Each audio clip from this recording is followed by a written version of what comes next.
Thank you very much, everybody, for coming this evening to a question and answer session with Paul Coldwell about this wonderful exhibition that we have here in Studio Free Gallery, A Layered Practice, which for Paul is, in some sense, a return to Canterbury. Isn't that right, Paul? Because you studied here as a student. Yeah, well, if I give a little bit of my background, I was brought up in London, and then the family moved to Kent when I was about 9 or 10. So I went to school in Rochester, and was determined to leave home at the first possible opportunity, not for any other reasons except that I had to. I was into people like Bob Dylan and things like that, and you couldn't really go home to your mum every night. So I applied to go to Canterbury College of Art, and managed to get in on the foundation course there. And I used to come up to the university because there was a very good film club, which was one of the few occasions where one could see, particularly French movies of the new wave and things like that, and the Italian filmmakers like Fellini. So, as well as the fact that the university had better discos than we managed. But it was, I remember, Canterbury with kind of, great affection. And then after Canterbury, I went on to do my BA at Bristol, and then was fortunate enough to get offered an MA at the Slade School of Art. So that was my art education. But it was a very privileged time of 6 years of study on grants.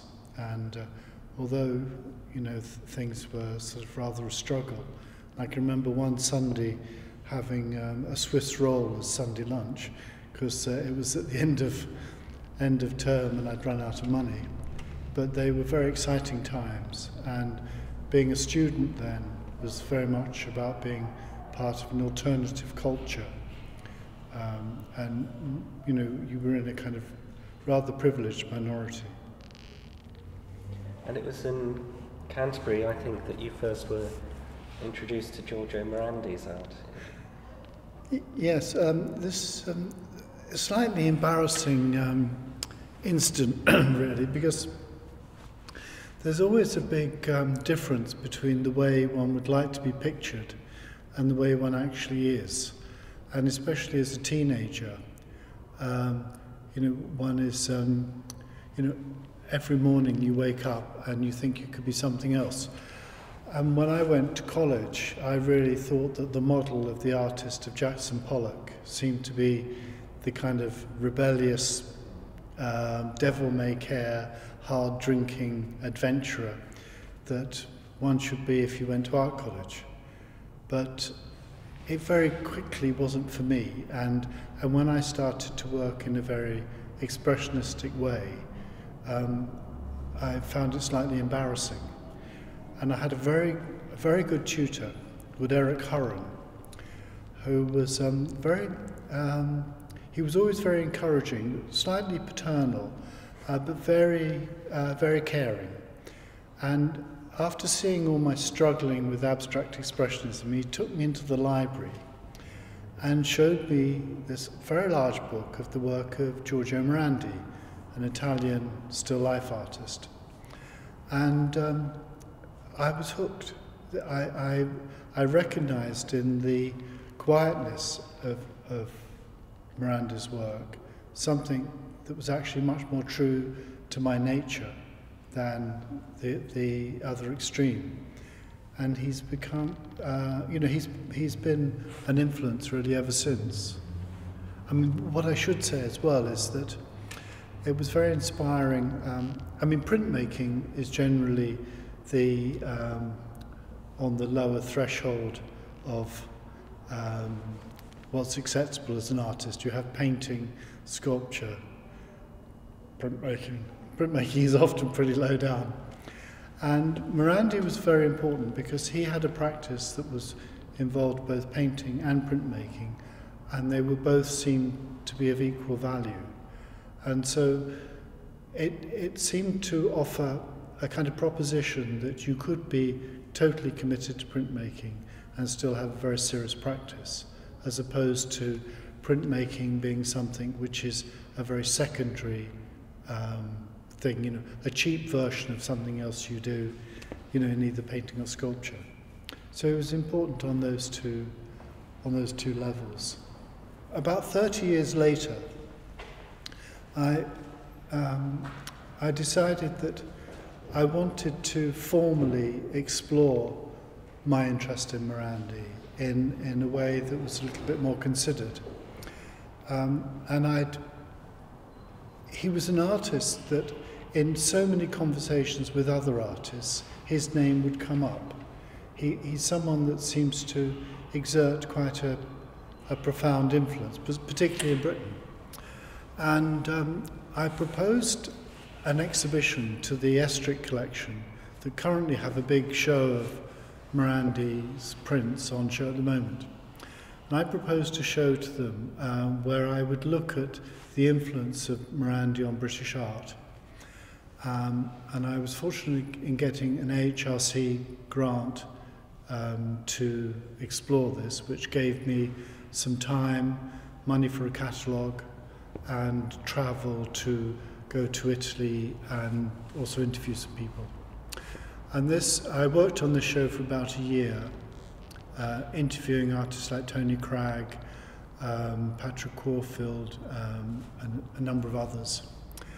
And the final exhibition was juxtaposing key works by Morandi with key works by 12 contemporary British artists, starting with Ben Nicholson and going through to Paul Winstanley.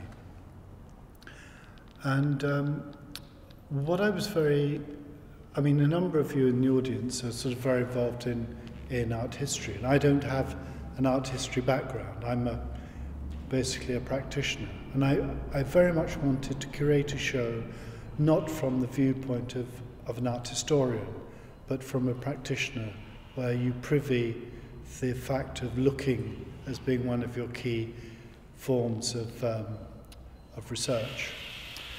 And so the exhibition was staged. It was incredibly well reviewed, and I did a publication which included interviews with some of the artists and a piece of what I suppose I would call almost like creative writing that was really inspired by the writings of Sebald, where he writes in a very narrative, poetic way and brings in philosophical ideas into that kind of style of writing.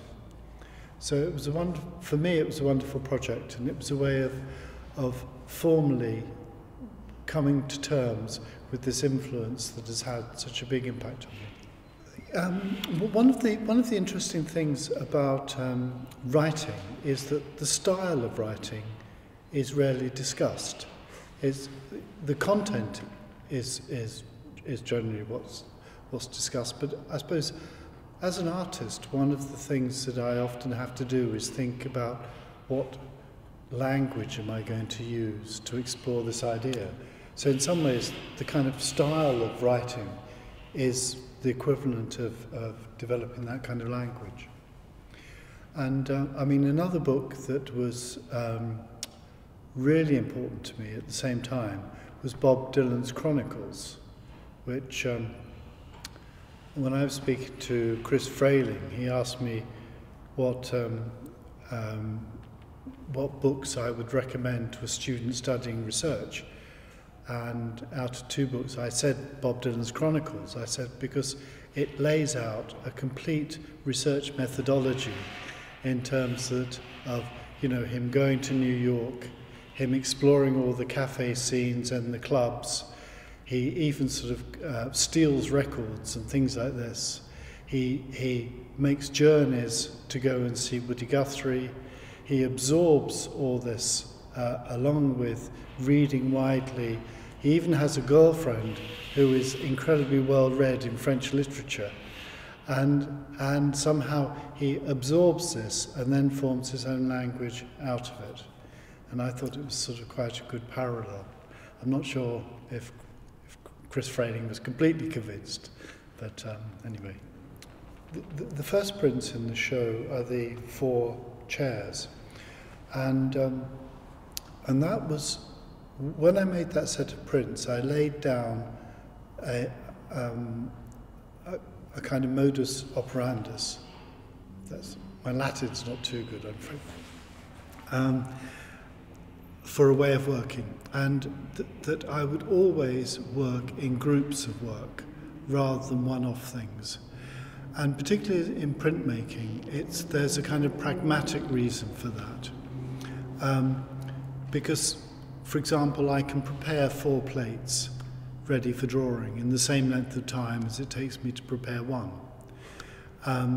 It means that I can spend a concerted length of time just drawing and not worrying about process. And then I can become my own technician and have a couple of days where I'm just doing the technical stuff and I can be thinking about other things. Because what I found very problematic about printmaking until I developed that way of working was that I'd spend half an hour doing a drawing and 2 days etching it. And by that time, a whole load of other ideas were kind of going around in my head.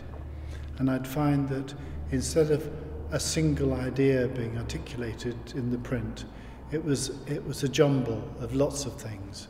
And so I found that by working on a group of work, and these, in this case, there were about 7 or 8 plates to start off with, and only 4 survived. That seemed quite a good percentage for me. It did mean that I could keep ideas a kind of little clearer. Now, what does it feel like to see all the work up?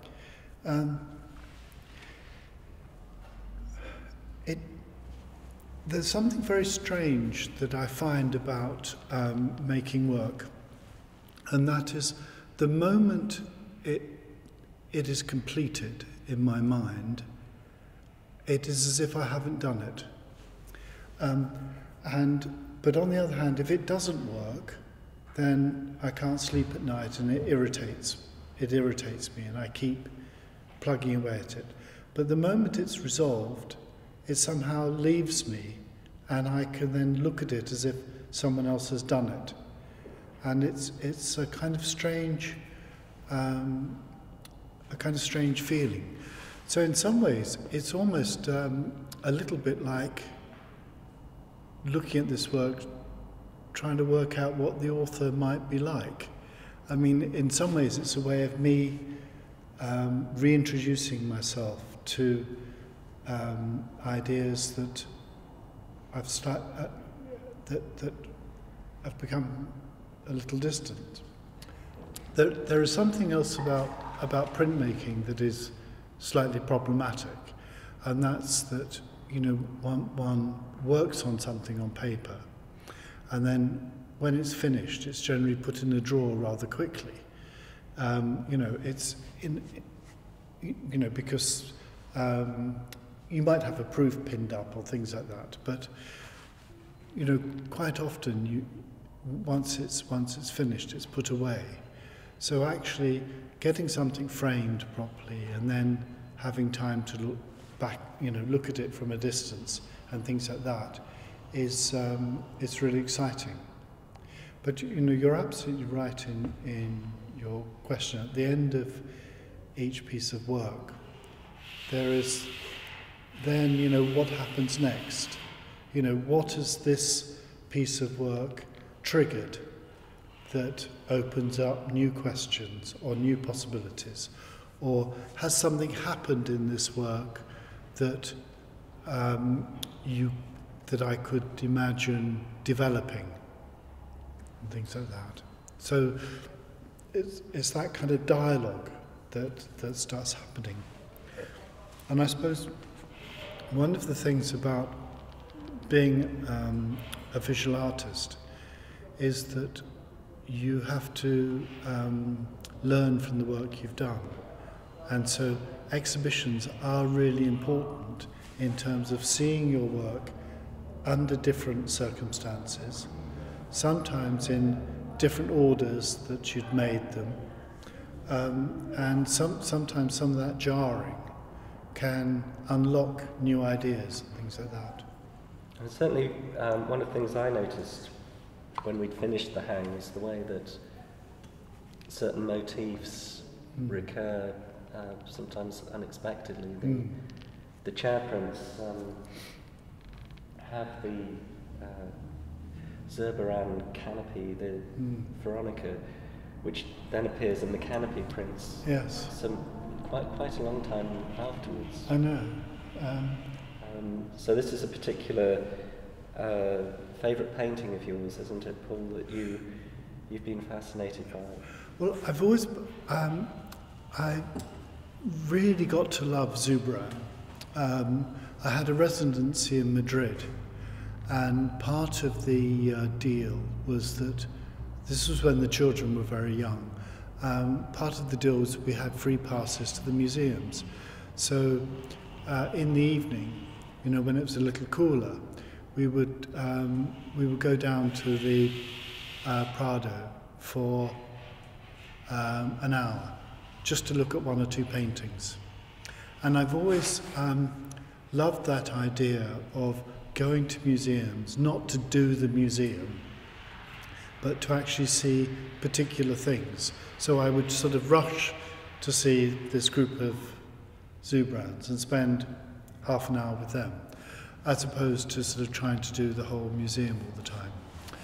And one of the things I like about Zurbaran is that I think you can almost read his pictures by identifying what each thing is. Everything is so clearly laid out. And particularly this, there's this painting that Ben refers to, the Shroud of Veronica, where the shroud is held up and there's this image of Christ. And I rather like the struggle that the artist is making with trying to do trying to sort of paint the image of the shroud without sort of trying to resort to sort of three-dimensional modelling and things like this. So there's this contradiction between the two-dimensional painting on the shroud and the three-dimensional space that it operates within. And so those spatial games I find quite interesting. Of course, it's one of the original print, really, isn't it? The Veronica is absolutely, yeah. And something that printmakers from Jura to Claude Milan, who I think some of my students saw recently in the British Museum, the famous Milan, which starts as a circle on the nose of Christ and goes round and round and round in one single line. Well, I mean, a lot of my work is involved in visual games between the representation of space and the assertion of surface. And so, in a way, you know, that is a recurring, you know, motif. And I suppose, sort of, you know, one of the things about working in print is that you are always very aware that you're working on a surface, you're working on a matrix, and that is then going to be printed down, it's going to be stamped, and that asserts the two-dimensional quality of what it is to make a print. And I find that, you know, very fascinating. Perhaps this is a good moment to say something more about the title of the exhibition, A Layered Practice. Yes. And because if you've been fascinated with the surface, your prints are also layered, aren't they? Yeah. And in a way, if we go back to the chairs, you know, there are a number of kind of layers going on I mean, those prints are all hand drawn, but there is the drawn fingerprint asserting the flatness of the surface. There's also the three-dimensional elements of the chairs, things like that. And when I then started working with the computer, the thing that really drew me to working on the computer was the ability to work with layers. So that meant that I could work separately on different layers, edit each layer, and then when it was resolved, bring them together again in the print.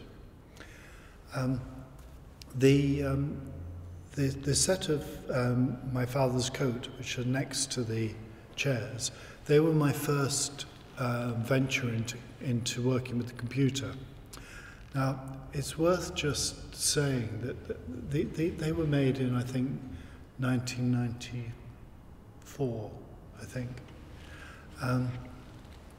And the computer that I was working on had about a 10-inch monitor. It crashed all the time. I mean, that you could draw a line, and the line would have to catch up with the movement that you've made with the mouse, so that it wasn't synchronized. And you know, so it was a very laborious process. It's, you know, we now sort of take the capacity of laptop computers for granted, but it really was quite a struggle. And furthermore, we had a large format inkjet printer that would print about 36 inches across. But the only paper we could print on was very, very poor quality. It was quite thin, like cheap cartridge. And also the ink would fade because it was dye-based. So if you had an exhibition, by the end of the exhibition, the prints you had were bleached out. But despite the struggle with the crashing and everything like this, I got very interested in this drawing with the mouse. In a way, drawing with the mouse is very distinct from drawing with a pencil. You know, you grab it like an old tortoise and you move it around, and it's totally unexpressive, and I really loved that. And I suppose being able to then take the image into photo etching and develop it in a traditional way and then print it meant I was getting the best of both worlds. I was getting the use of new technology, but also using my extensive knowledge of old technology to actually make the prints. So that opens up a whole line of questioning around print technology, and Yeah. I mean, certainly your most recent prints, which are the 4 still life prints at the back of the gallery, Yeah. I find particularly fascinating because they're combining very sophisticated computer digital printmaking with lino cut, which is I mean, everyone's had a go at lino cut at some point. Yeah. So that's a very. Are you reverting to old technology there? Well, I think one of the great privileges of being an artist is that, you know, I mean, I'm now 60 and I'm still playing with the same materials that I used when I was a child. You know that. You know, I can remember doing potato prints when I was about 6 or 7. You know, and but these prints in particular, I was commissioned by a Japanese print company. They selected 5 Japanese artists and 5 European artists to make some prints using their new digital rice paper, which was absolutely wonderful. So I was sent over all these samples to choose from, and it's a very different paper to the Hanimuller, which I generally use, where the ink is very much on the surface. With the Japanese rice paper, the the ink is absorbed into the paper a little bit, but it also, I mean, it's absolutely wonderful paper. It has an incredible richness, but I wanted to somehow also acknowledge that kind of wonderful tradition of Japanese relief printing, of woodcuts, by imposing an element onto the image that has been hand cut and then printed traditionally with the back of a spoon. So these images were printed on top of the range Epson digital printer, and then I hand cut the motif on the surface and printed them by hand, rubbing through with the back of a spoon to actually print. And the other thing that does is it introduces an absolute physical layering onto the print surface. One of the problems with digital print is, although you work in layers, you then have to flatten the image in order to print it. So in some ways, I wanted this kind of articulation of the fact that the print is a layered process, and that layering is also part of the thinking process. That a lot of my work is that I do something and then respond to that something by doing something on top. It doesn't sound very sophisticated, really, does it? But well, the other thing that those prints have, which is also something that you see throughout the exhibition, is the use of halftone dots, yeah, which are very characteristic of your work. But again, it's sort of alluding to previous technology in the sense that this is, one thinks of 1960s printmakers like Liechtenstein, who I know you've been very influenced by, and yet the digital printmaking, you don't need to mess around with the halftone layer. Well, my father was a printer, and so all my childhood was surrounded by rough proofs of things. So I did all my drawings on old bits of printed matter and things like this. And I think in some ways that's had quite a sort of profound effect. But for me, the halftone dot still represents that point where a photographic image enters the graphic world, where it's been reconstituted in order to be printed. And it also means that the image is then open to a kind of manipulation in terms of establishing viewing distances for the viewer. So a lot of these prints require you as the viewer to get a certain distance from the image in order to read them properly. If you stand too far back, it doesn't quite work. If you get up too close, then the whole thing dissolves. I've been very interested in exploring kind of games around that, I guess. When an image is turned into a halftone, in a way there's this paradox between it still having the kind of depth of a photograph, but on the other hand, all the information is just either on or off across the screen. So in some ways the halftone dot still slightly represents the digital, in terms of the digital is either on or off, and the halftone dot is either on or off. But as Ben said, that also then gives me a whole load of information on the surface onto which I can draw, and by beginning to join those dots, I can begin to start making another image.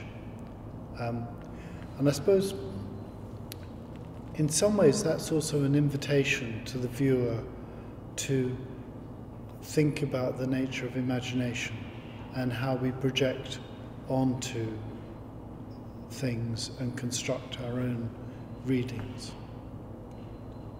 I mean, for example, if you think of the constellations, that, you know, our forebears looked up at the heavens and, you know, saw certain configurations that they joined together to form the Great Bear or Orion's Belt or something like that.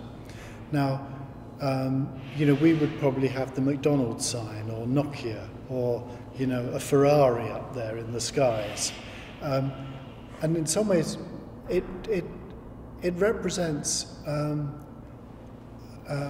articulation of the human imagination, you know, for me. And there's a series I did called the Constellations, where I intentionally tried to explore that idea of inventing my own. Well, I'm interested in that kind of family of objects that actually have almost no financial value, but with which we share our lives with. And in fact, it's arguable to say that they carry with them our DNA. So, for example, you know, a comb, a hairbrush, a razor, a hair clip, a suitcase. These are things that we've handled, and they begin to sort of take on some of our characteristics, but they have no financial value. And Michael Harrison, the curator at Kettle's Yard, said, I think quite affectionately, that I was the kind of person that would be interested in house clearance, and in a way, what is left when someone's gone. The kind of stuff which, you know, when everybody's taken all the stuff of any value to be sold or auctioned, you know, what's the stuff that's left? And that stuff is often the stuff which we've had our most intimate relationships with. And I'm interested in that. I think that if I'm being idealistic, I would hope that it is a reminder that value systems are not based on financial value. You know, I remember at school one lesson in economics where we discussed the propensity theory. And we were told that if you were in the middle of a desert, a glass of water is the most precious commodity on this earth, and you will pay whatever is necessary for that glass of water. So, you know, in other words, objects, the value of objects is determined by context and need. And, you know, I'm sure we've all been at a moment in time when you can't find your car keys or your door keys, you know, or you've lost your phone. And at that moment, that object is the most important object in the world, and you would give anything to get it back or know where it is. Marriages are broken up because someone can't find their keys. You know, I'm sure, you know. But I think that, you know, for me, it's a reminder that you know, life is actually composed of like little events, little things, little relationships, and it's that all those together form something that we might call a life. So these objects often imply a narrative, and in some of the work in this show, that narrative is more explicit, as in means of escape, the group there, or if one thinks of your two bookworks with the coming of with the melting of the snows and Kafka's doll. I mean, sometimes they do become more implicit. I mean, with the bookwork, with the melting of the snows, the background to that was that I was in my studio and I listened to either the Cricket or Radio 4. And there's a most wonderful programme that's still on, From Our Own Correspondent, which is really a unique broadcast where it's an opportunity for a kind of a little essay on, you know, by a correspondent.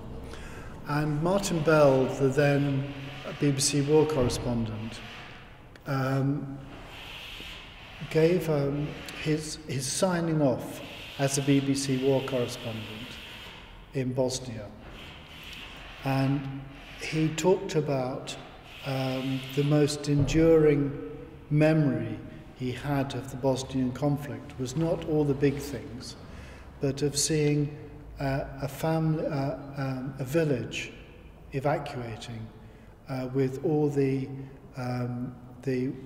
men in their Sunday best and the women in the best dresses they had, and carrying their family photographs. And he said, because if all you can carry is if all you can take is what you carry with you, you take with you your smartest possessions and your family heirlooms, something like that.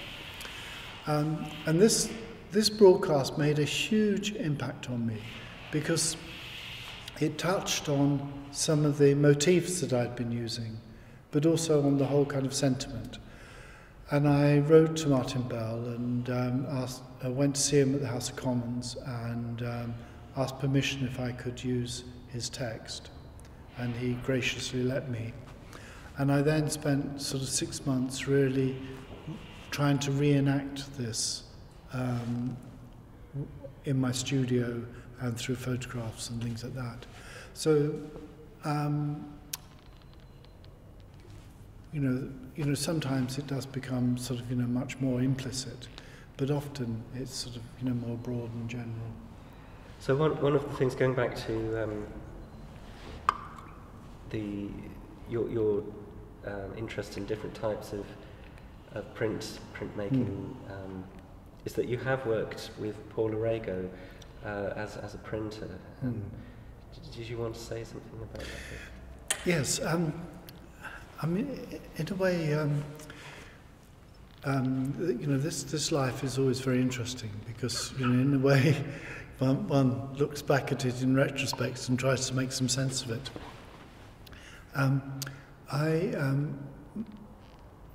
Paula Rago was, I'm married to a painter, Charlotte Hertz, who's a remarkable artist. And she had been taught by Paula Rago when she was at the Slade. And when we got married, we, instead of getting bed linen and things like this, we got an etching press, which was great foresight on behalf of my parents-in-law. And I mentioned to Paula that I thought that she could make some very interesting prints, and if she wanted to try, she could come round and see me. Well, 6 months later, I got a phone call, and for the next 20 years, Paula would come round to my studio, most Saturdays, and work on her etchings with me. And I'm still incredibly fond of Paula, and it was a wonderful working relationship, which only finished about 7 or 8 years ago. And in a kind of curious way, I found it very easy to work with her because, I mean, not only do I think she's one of the great graphic artists of this last century, but also her work is so far removed from my work that it wasn't a challenge. That it felt that I could devote lots of energy into making sure her prints were right and not feeling that this was impinging on my territory. Because I think that if for example, it had been, say, Tony Cragg, I would have found it really, really difficult. I would have got jealous and resentful and probably tried to sort of, overbite the prints or muck things up, be subversive. But because, Paula's work was so separate, it was like another kind of wonderful bit of teaching. And I'm very proud of the work that I did with her. So That was, you know, we've all got lots of lives, and sometimes they all work in parallel. It was, you know, quite curious times. Even though you were very different in practice with Paula, did you learn anything from her? Oh God, yes, yes. What you might pick up Well, one of the reasons why she came to work with me was I told her that I could teach her etching in about 10 minutes, and I wasn't really interested in doing anything fancy. You know, I've always liked printmaking that is quite direct.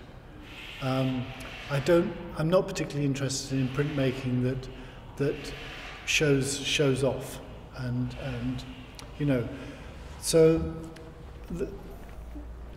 I liked the kind of directness of her work, and the fact that once she'd committed to an image, she would just actually go for it and be prepared to stop at exactly the moment that it was there, and not tart it up, or, you know, or introduce other flurries to make it more attractive. I think there's something quite raw and in the moment, you know, about her work. It was also enormous fun working with her because she's incredibly entertaining. I mean, you could tell her a story one day, and the following week she would tell it to you back as a personal event that had happened to her. And she was totally involved. Everything with Paula is about stories. And so it was incredibly entertaining. You know, we were offering fits of laughter, and you know, what I also learned was just how hard an artist has to work in order to make any impression. I mean, Paula would come round to my studio at about 9 o'clock in the morning. She would have with her a whole bag of croissants and pastries, in a way like something out of fairy tales, to feed me up so I had no excuse not to work. Charlotte would have to take the children out for the day because you know, we had a tiny little etching studio, and Paula had to work on the kitchen table, so it was a bit chaotic. And I'd have to kick her out at 7 o'clock because I was on my knees, I was exhausted. And, you know, she really knew how to get the most out of whoever she was working with. And so, you know, that's something I really learned. Well, I wanted to ask you, perhaps before opening it up to questions, wider questions, just to say something about the sculpture, because one of the things that was really revelatory when we started hanging the show is the way that the sculptural work pulled together the exhibition, and things like Night Thoughts speaks very nicely to the Constellations group, and so when did you start making sculpture, and what was it that you were trying to do? Because sometimes it's the other way around, isn't it? Sculptors become printmakers, but it's rarer for printmakers to become sculptors. Well, this is a very interesting question. Throughout all my childhood, I made stuff, and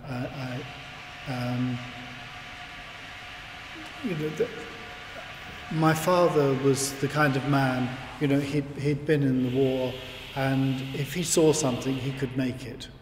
You know, he was, you know, extraordinary in that way. And I spent most of my childhood in the garage making stuff, making the furniture, repairing things, you know, making toys, all the rest of it. Now, one of the problems about going to art college is that one can feel very self-conscious about the real things that are very close to you. And I didn't study sculpture at college. I did painting. I don't think I was a very good painter, but I survived and got through. And I didn't really start making sculpture until I left the Slade after my MA. And I had, and one of the reasons for that was that I knew that the kind of things that I was interested in, that I thought were sculpture, didn't really sort of chime with what was seen as sculpture at that time. I mean, you know, in the 70s and 80s, there was a lot of heavy metal sculpture. The sculpture was about filling spaces. It was very macro, it was very physical. And this wasn't the kind of stuff I wanted to do. And it wasn't until I began to sort of see the sculptures of Jasper Johns, some of the early work of Louis Bourgeois, some of the quite intimate pieces of Beuys and things like that. And also, most importantly, the very early sculptures of Giacometti, that I began to kind of feel that there was this other kind of sculpture that I could fit into. And so I suppose the thing is that I see my sculptures more as objects rather than sculpture. I'm not sure that they particularly affect, in a profound way, the space. They're not about the orchestration of the space around and things like this.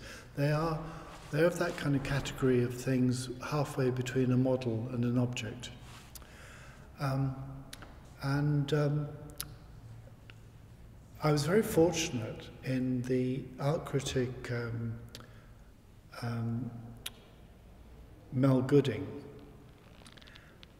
came to my studio and really liked the sculptures that I started to make, brought along the Arts Council, and they brought 3 sculptures for the Arts Council collection.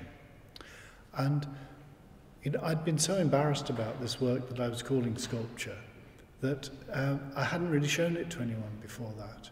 And it was, you know, one of those fortuitous moments where the reaction was so good that it gave me the confidence to actually feel that what I was doing wasn't, you know, out with the fairies.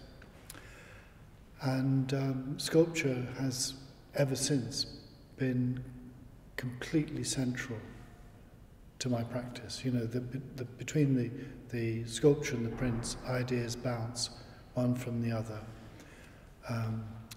All these bronzes have been made at the foundry at Chelsea, where they let me go in and work, and so I invest the sculptures. These are made in either balsa wood or wax, and then I invest them and we cast them together, and that means that I have complete involvement in every stage of the casting process.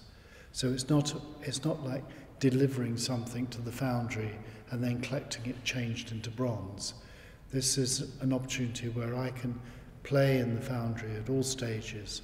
The work changes through all stages. I can respond to it, and they feel sort of, very personal.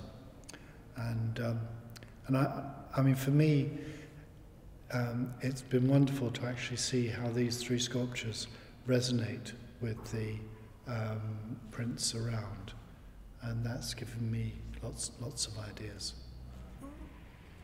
Writing has always been a kind of great source of inspiration, for me. I mean,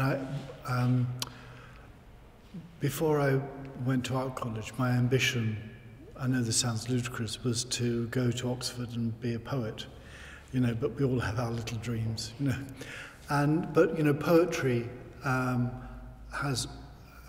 literature have always been very powerful sources of inspiration for my work. My notebooks are actually filled with things that I write down and reflect on, and things like that. And writing for me is another way that I organize my thoughts and my ideas. But I try not to be hierarchical about the kind of writing that I think is good. The kind of writing that's good is the kind of writing that does its job.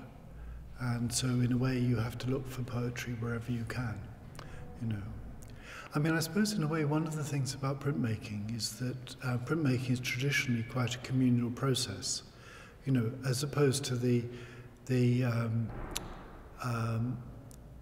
you know, the idea of the solitary painter in his studio thinking thoughts.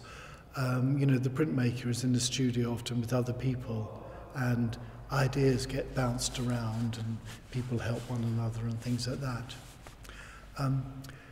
But I also like sort of, you know, working with poets and other writers, and, you know, it's been wonderful working with Ben on this show, because there are all ways of actually bouncing ideas around and you know, getting ideas out of your head into some kind of form that is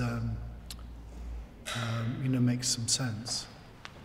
And, you know, and I've also found that there is a bit of a dearth of good writing about printmaking, and so I've been doing a lot of I've been trying to make some contribution to changing that, you know. So you know, if there's an artist that I'm interested in, then I will, you know, try and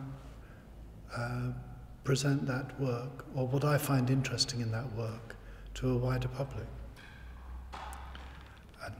And you know, I enjoy writing. I enjoy the fact that when you're writing, you're crafting something as well. I suppose this is something that comes back to sort of the idea of poetry. That in poetry you learn that the meaning of a word is not implicit.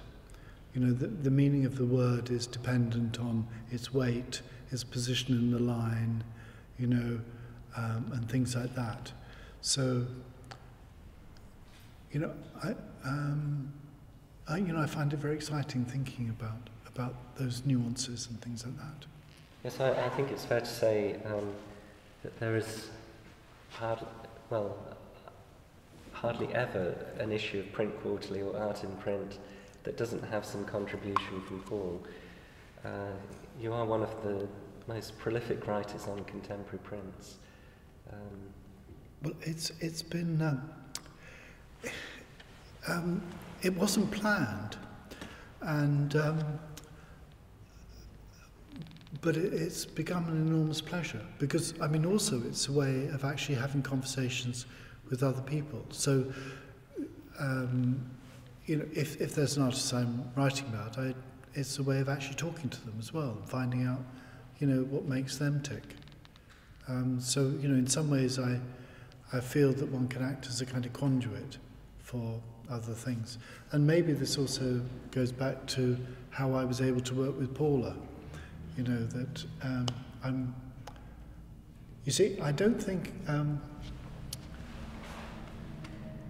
I never wanted to be an artist that had 7 days a week in their studio just thinking about myself. I would go mad. I'd have nothing to think about, you see. I need my life to be filled up with a range of things in order to actually give my work a subject matter.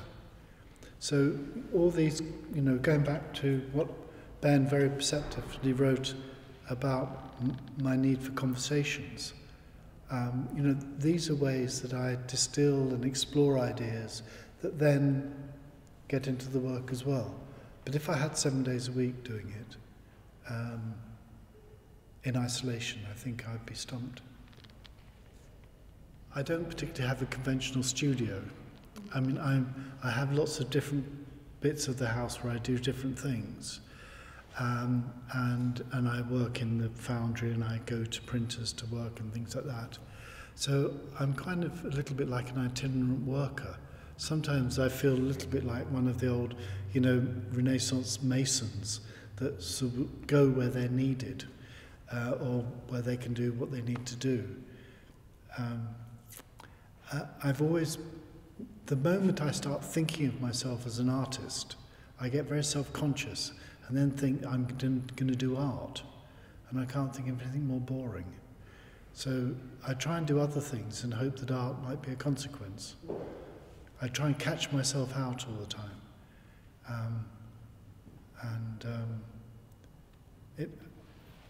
It's crazy the kind of mind games one has to play with oneself in order to extract one's creativity. But that's the way it goes. I think the important thing is that there are so many different models for what it is to be an artist, and you actually have to find, ways that are appropriate. And going right back to the original thing with, with Morandi, as opposed to Jackson Pollock, you have to, in a way, look at yourself and actually see who are what team you'd actually really fit into, rather than what team in your dreams you'd like to. They're two different things. Well, Paul, thank you very much for talking with us with such insight about the artistic process and your work. And if I could invite everyone to please help themselves to another glass of wine, spend some time enjoying the exhibition. Thank you very much. Thank you. Thank you.